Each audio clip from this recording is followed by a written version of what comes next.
Zaniel Deep Space Monitoring Station, somewhere in the Kuiper Belt, wasn't exactly known for its excitement. In fact, the most thrilling thing that had happened in the past 3 months was when Dr. Chen managed to spill his coffee all over the quantum processing unit. The machine survived, Chen's dignity not so much. Third shift operator Marcus Quinn stifled another yawn as he watched the endless streams of data scroll across his holoscreens.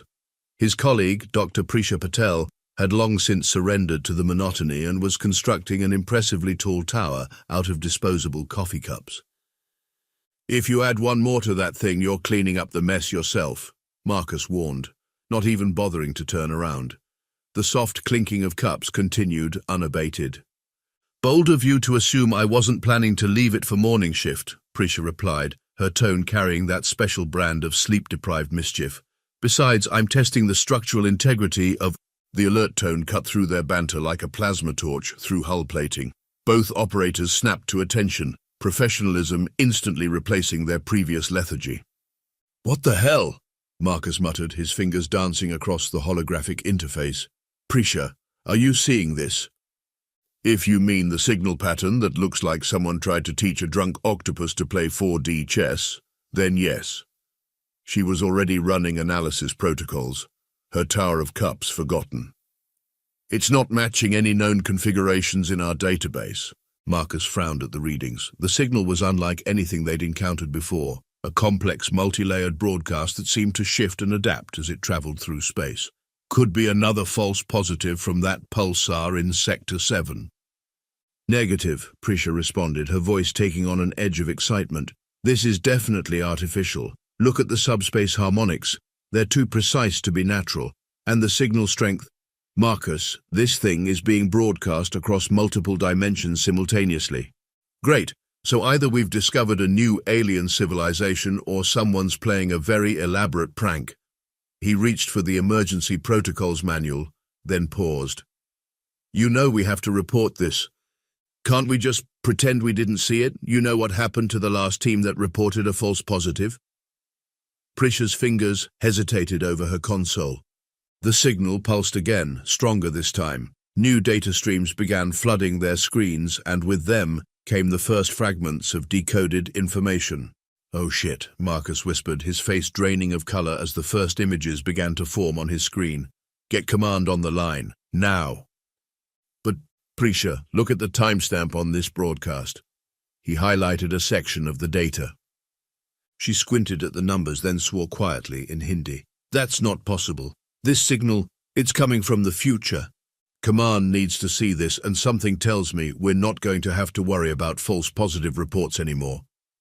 Marcus's hand was steady as he initiated the emergency protocols, but his voice betrayed a tremor. "I have a feeling things are about to get very interesting around here." Prisha glanced at her now-forgotten cup tower, then back at the haunting images beginning to fill their screens.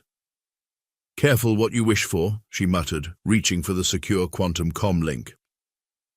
The Emergency Response Center of the United Earth Defense Force was never meant to be this crowded. Admiral Zhao stood rigid, his weathered face illuminated by the massive holoscreen that dominated the chamber. Around him, representatives from every major military power on Earth watched in horrified silence. The footage playing before them showed the Proxima Centauri colony, or what remained of it. The camera, presumably from the alien vessel's own recording systems, panned across the destruction with an almost artistic attention to detail. The dome-shaped habitats lay shattered, their atmospheric containment fields flickering weakly. Bodies of colonists floated in the zero-gravity environment, their expressions forever frozen in moments of terror and disbelief. "Turn it off," someone whispered from the back of the room. Nobody moved to comply. The scene shifted, and for the first time, humanity saw their attackers. The beings stood nearly 3 meters tall, their bodies covered in what appeared to be a natural crystalline armor. Multiple sets of compound eyes dotted their elongated heads, and their mandibles clicked in what could only be described as amusement. "Greetings, insignificant ones," the translation matrix rendered their clicks and whistles into English. "We are the Nixtreki, and you have been judged." Admiral Zhao's knuckles went white as he gripped the podium before him. "Your species has been observed for several of your planetary rotations," the crystalline being continued. "Your technological advancement is adequate. Your military capabilities are quaint, but your fundamental flaw lies in your emotional attachments. Your weakness is your compassion. The footage cut to scenes from Earth's history, humanitarian aid missions, rescue operations, medical personnel treating wounded enemies. Each noble act was presented with an overlay of derisive alien commentary. These recordings from your own information networks prove your unfitness for galactic citizenship. The strong do not aid the weak. The superior do not show mercy. These are universal constants that your species fails to comprehend. The view returned to Proxima Centauri. A group of colonists had barricaded themselves inside a research facility. They weren't soldiers, just scientists and their families. The recording showed how they offered surrender, how they tried to communicate. The NX Trekkie's response was to systematically decompress each section of the facility, one room at a time. Your colony's destruction serves as both demonstration and warning. This is the fate of those who cling to obsolete notions of mercy and cooperation. We expect your remaining colonies to attempt surrender when we arrive. It will not be accepted. The broadcast continued spreading across every communication channel on Earth and its colonies. Emergency alert systems blared in cities worldwide. Civilian networks were flooded with the imagery of humanity's first major defeat in space. In the response center, Admiral Zhao finally spoke. His voice was quiet, but it carried to every corner of the silent room. They think they've found our weakness. He turned to face the assembled leaders, his expression carved from stone. Shall we show them our strength? The room erupted in activity. Launch codes were exchanged, dormant protocols activated. But beneath the military precision there was something else, something the NX Trekkie had not accounted for in their careful calculations. Because they had fundamentally misunderstood the nature of human compassion, they saw it as a character flaw, a defect to be eliminated.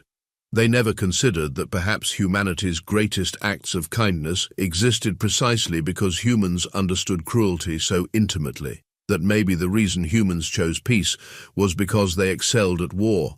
The NX Trekkie had wanted to teach humanity a lesson about strength. In doing so, they had forgotten one of the oldest human sayings, "Demons run when good men go to war." As the broadcast looped for the third time, emergency frequencies across Earth began lighting up with responses. Not with surrender protocols or pleas for mercy, but with something far more dangerous. Humanity united in rage. The United Nations Security Council chamber hadn't seen this level of unity since the Third World War. Representatives from every nation sat shoulder to shoulder, personal rivalries and ancient grudges temporarily forgotten in the face of extinction. The usual political posturing was notably absent. General Santos of Brazil stood at the podium, her holographic display showing real-time fleet positions. The Artemis Defense Network detected their ships entering the Oort cloud 6 hours ago. Based on their current trajectory, we have approximately 72 hours before they reach Earth orbit. 3 days to prepare for an invasion, Chinese Premier Wu mused, his fingers drumming against the marble table. They're either extremely confident or extremely stupid. Both, Russian Federation Commander Petrov interjected. They've shown us their capabilities, revealed their tactical approach, and given us time to prepare. Military arrogance at its finest. Outside the chamber, humanity was responding in unexpected ways. The predicted mass panic hadn't materialized. Instead, recruitment centers worldwide were overwhelmed with volunteers.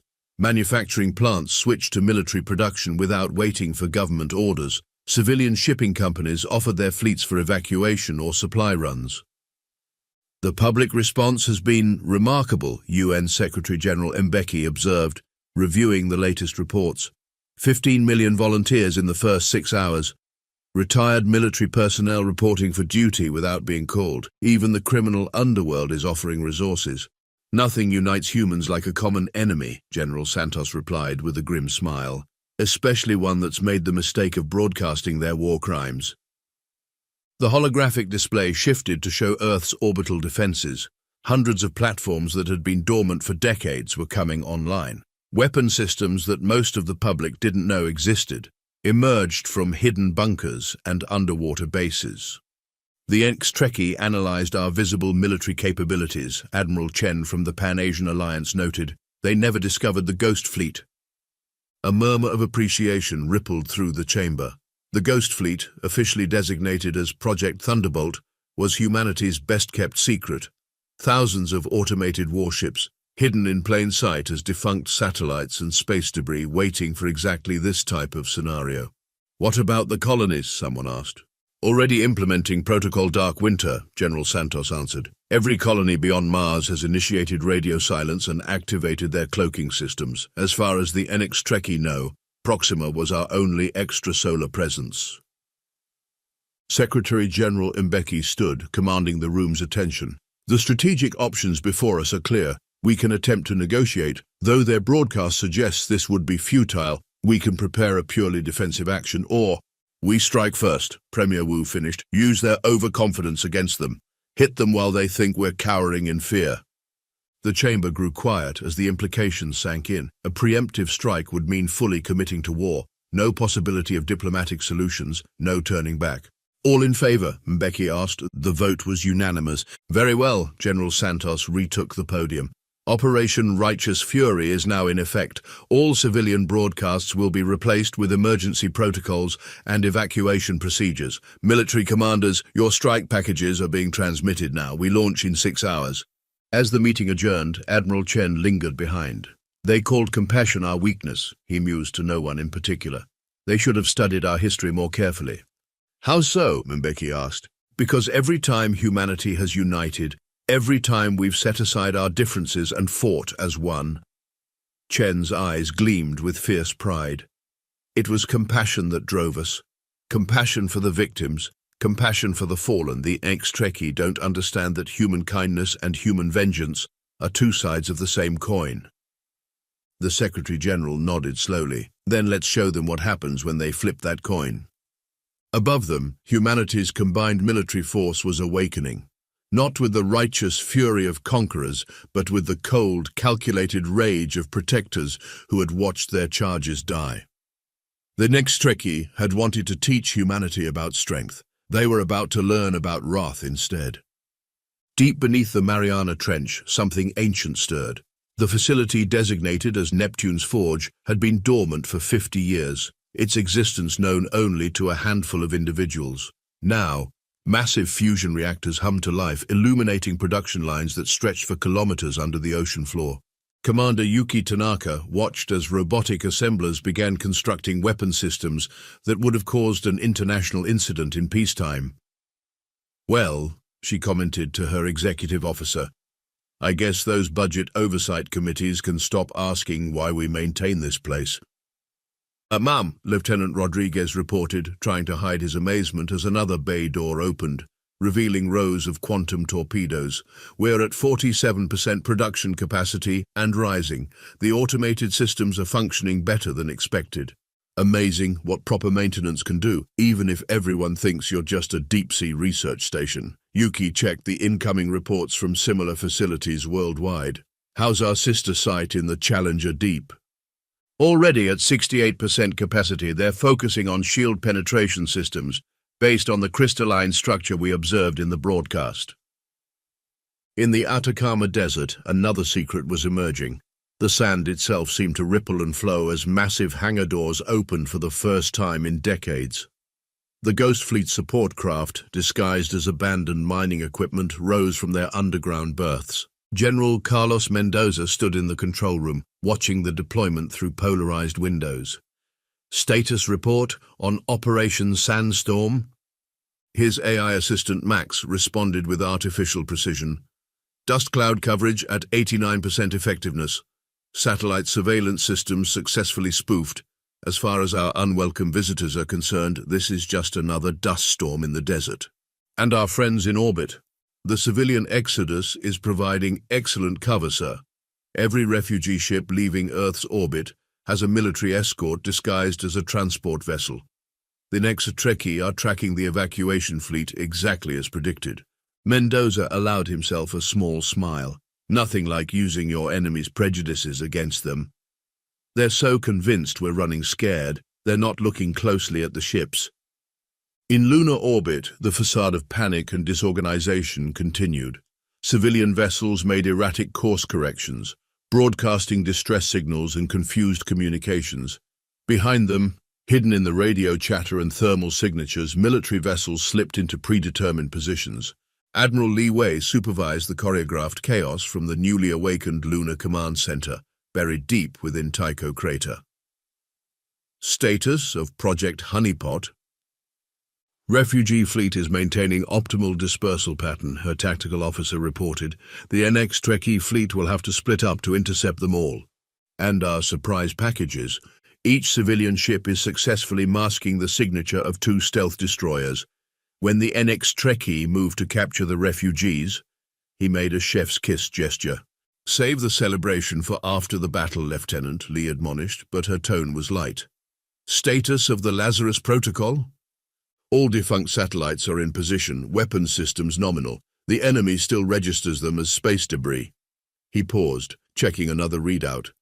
Although I think someone had a bit too much fun naming the satellite clusters. Lee glanced at the designation codes and snorted. Operation Playing Possum? Really? It was either that or Operation Rise and Shine, ma'am. Back on Earth, the Svalbard Global Seed Vault was experiencing some unusual activity.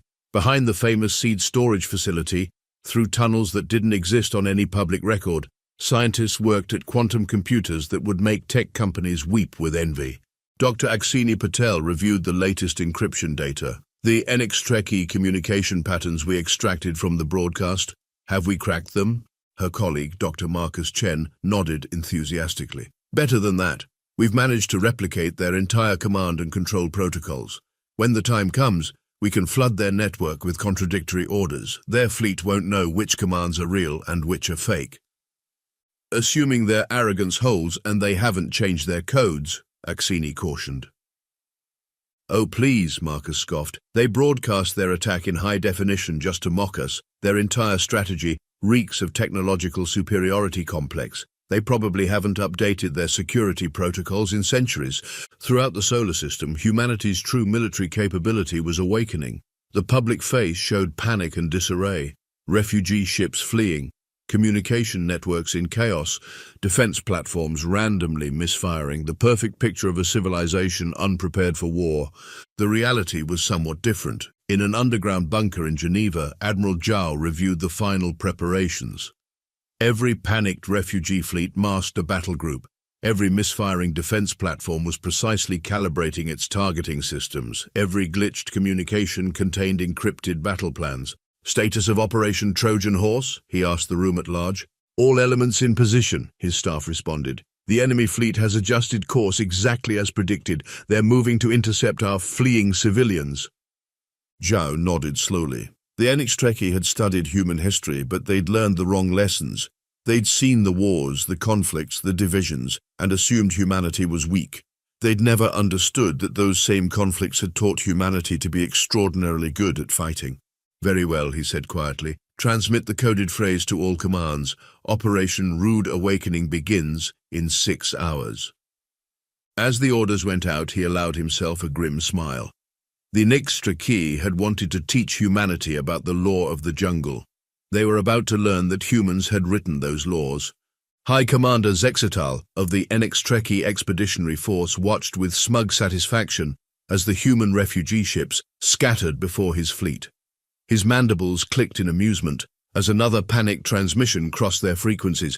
Please, we're a civilian transport. We have children aboard. He gestured dismissively, and his gunners disabled the ship's engines with precise shots. These humans were even more pathetic than their initial assessment suggested. Running, begging, completely disorganized, almost disappointing, really. High Commander, his sensor officer called out, we're detecting some strange readings from the disabled vessel. Probably their primitive reactor systems failing, Zexatal clicked dismissively. Prepare boarding parties. The disabled ship's hull suddenly split open like a blooming flower, revealing 4 heavily armed destroyers that had been hiding in its shadow signature.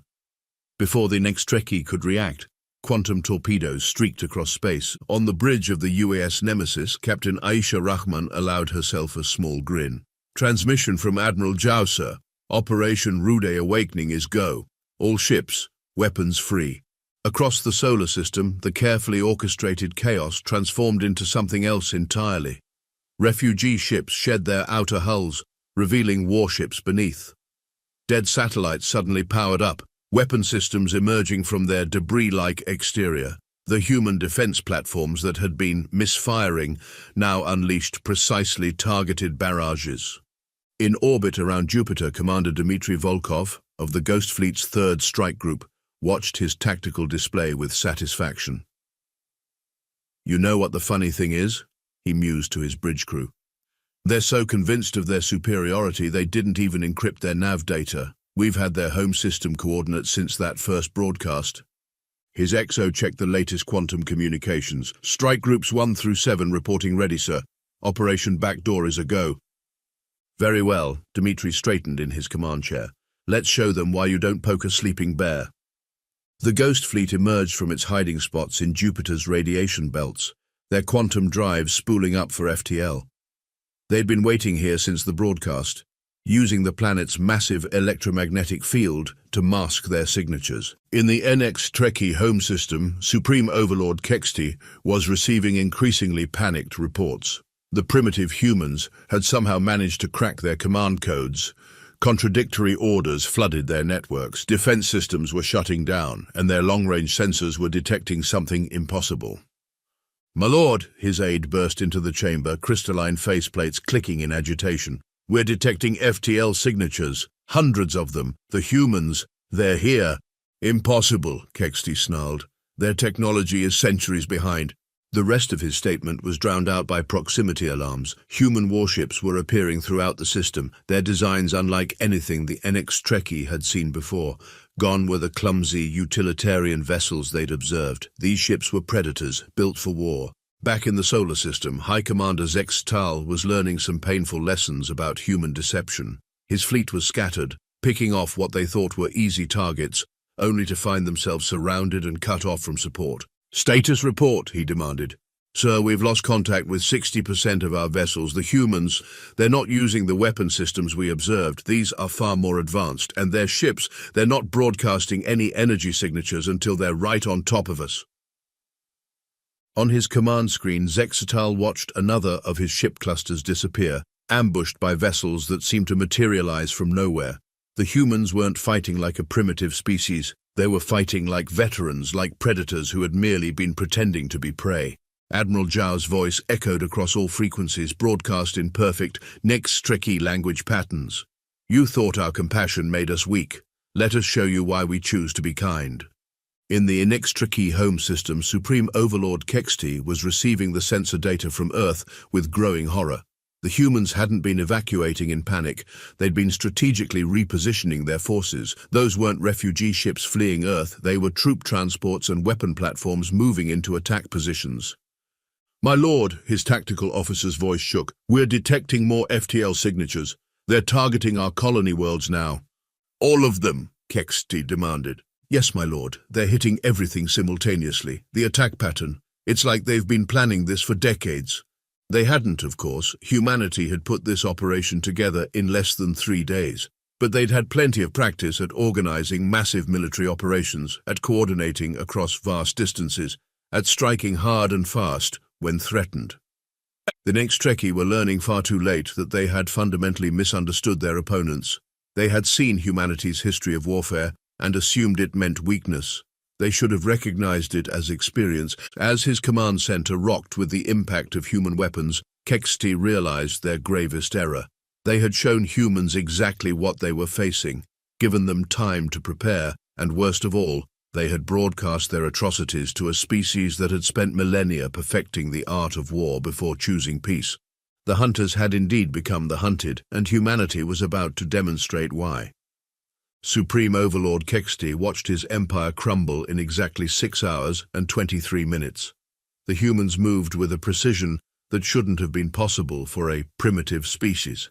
Each strike was calculated, each target chosen with devastating purpose. "My lord," his last remaining admiral reported, mandibles trembling, "they're not just defeating us, they're systematically dismantling our entire military infrastructure." On the massive display screen, red dots representing NX Trekkie assets winked out with methodical regularity. Ships, defense platforms, production facilities, anything that could be used to wage war was being neutralized with surgical precision. "How?" Kexti demanded. "How did they hide this level of technology, these tactics?" The answer came from an unexpected source, the humans themselves. Admiral Zhao's voice echoed through their command center, having easily breached their superior communications security. "You know, we really should thank you." Zhao's voice carried a tone the translator identified as conversational amusement. "We've had these weapons for decades, but we could never agree on deployment protocols, nothing like an alien invasion to fast-track bureaucratic approval." In the Kuiper Belt, Marcus Quinn and Prisha Patel, the same operators who had first detected the alien broadcast, monitored the battle from their station. The coffee cup tower had been rebuilt, this time with a tiny UES flag on top. "Check out Battle Group 7, Prisha pointed at her screen. "They're recreating the Battle of Trafalgar in space." "History nuts," Marcus snorted, "though you have to admire their style. The NX Trekkie ships are so focused on their fancy energy weapons, they never saw the kinetic rounds coming." The battle for the NX Trekkie homeworld lasted precisely as long as it took for humanity to demonstrate their complete military superiority. Human ships appeared in impossible places, using tactics that made their earlier panic look like amateur theater. Captain Rahman of the US Nemesis watched as another NX Trekkie dreadnought discovered why humanity had spent centuries perfecting the art of submarines before going to space. Her ship, running silent under their active sensors, launched a full spread of quantum torpedoes into the alien vessel's blind spot. "Almost disappointing," her XO commented. "All that fancy crystal armor, and they never considered defending against old-fashioned sneak attacks." "They studied our weapons," Rahman replied, "but they never studied our strategies, too busy looking down their crystalline noses at us." Across NX Trekkie space, the pattern repeated. The aliens had superior technology in many areas, but humanity had something far more valuable: experience. Millennia of warfare had taught humans every possible way to fight, survive, and win. General Santos coordinated the ground assault on their capital world, though assault was perhaps too strong a word. Humanity's troops didn't need to fire a single shot. The sight of their drop pods landing in perfect formation, each bearing the insignia of Earth's most feared military units throughout history, was enough. "This is almost embarrassing," she muttered, as another NX Trekkie city surrendered. "They really thought broadcasting their war crimes would demoralize us. Have they never heard of Pearl Harbor?" In orbit, Commander Volkov's Ghost Fleet emerged from stealth mode directly above the NX Trekkie's most heavily defended military installation. The alien defenders had enough time to realize that the space debris they'd been tracking for hours was actually a fleet of human warships before precision strikes reduced their fortress to rubble. "Signal from High Command," his communications officer reported. "They're asking if we need reinforcements." Volkov looked at his tactical display showing the remnants of the once proud NX Trekkie fleet either surrendering or being systematically disabled. "Tell them we're good. Though someone might want to send a diplomat, eventually." Supreme Overlord Kexti stood in his command center, now surrounded by human troops who looked remarkably relaxed for conquerors. Admiral Zhao walked in, casually examining the crystalline architecture. "You know what your biggest mistake was?" Zhao asked, not really expecting an answer. "You assumed that because we help each other, because we show mercy, we must be weak. You never asked why a species that spent most of its history fighting chose peace." He gestured to the displays showing the complete defeat of the NX Trekkie military. "We're not peaceful because we're weak. We're peaceful because we're so very, very good at war that we decided to find a better way. But we never forgot how to fight." The final tally was almost anticlimactic. Humanity had disabled the entire NX Trekkie military machine in less than 7 hours.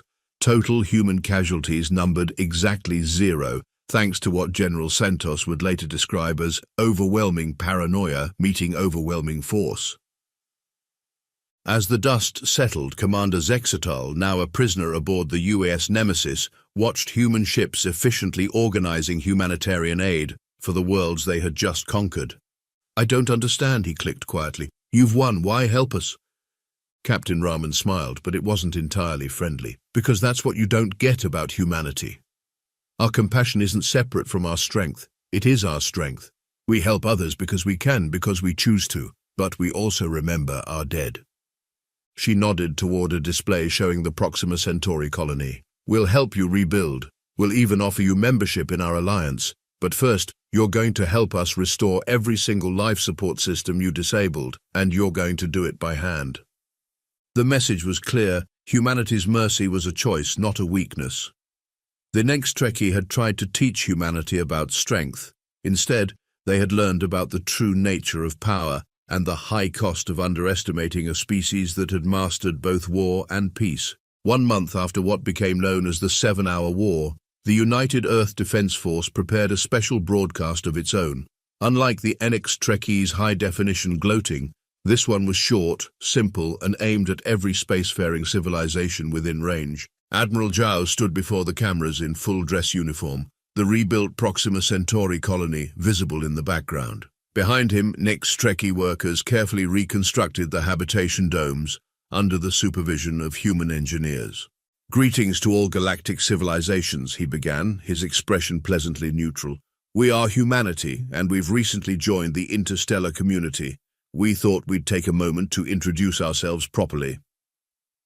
The camera panned across the solar system, showing the now revealed military installations, the Ghost Fleet, and the various weapons platforms that had remained hidden for decades. Some of you may have seen the NX Trekkie broadcast showcasing their attack on our colony. They found our compassion amusing. They thought our tendency to help others was a weakness. Zhao's smile widened slightly. They have since revised their position. The feed switched to showing human ships delivering medical supplies to NX Trekkie worlds, helping repair the damage from the brief war and establishing new trade routes. "We want to be clear, humanity prefers peace. We enjoy cultural exchange, trade, and mutual cooperation. But—" The camera returned to Zhao's face, his expression now carrying just a hint of steel. "If anyone else mistakes our preference for peace as weakness, well, the NX Trekkie have kindly offered to provide references regarding our alternative approach." In the background, a NX Trekkie worker accidentally dropped a construction panel. 3 different human aid workers rushed to help, while the aliens' crystalline faceplates flushed with embarrassment. "Welcome to the galaxy. We look forward to meeting you all. Peacefully." Zhao's eyes twinkled. End broadcast. As the transmission ended, Marcus Quinn looked at Prisha Patel in their monitoring station. "You think they got the message?"